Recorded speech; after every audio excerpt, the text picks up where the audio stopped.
L'économie du pays dépend fortement du secteur pétrolier.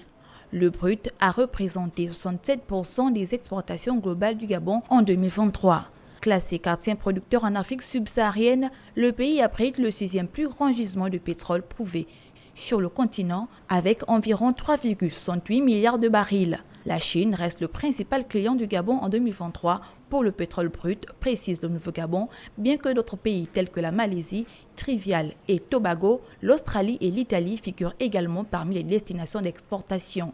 À en croire les chiffres de la Direction générale des douanes et des droits indirects gabonaise, les exportations gabonaises de pétrole brut ont atteint 3 992,7 milliards de francs CFA en 2023, en baisse de 4,7% par rapport aux 4 190,5 milliards de francs CFA en 2022.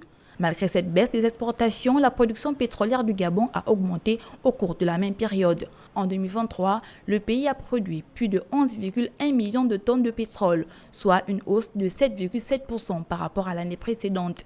Cette augmentation est attribuée à la performance satisfaisante des champs pétroliers et au bon déroulement des opérations sans incident majeur. Pour 2024, les autorités gabonaises anticipent une augmentation des recettes pétrolières avec à la clé le rachat de la société pétrolière Assala Energy. Coût de l'opération, 800 milliards de francs CFA. Le Gabon détient désormais 75% des actions de la société. Ce acte du gouvernement de transition marque ainsi un pas décisif vers la reconquête de la souveraineté nationale sur les ressources pétrolières.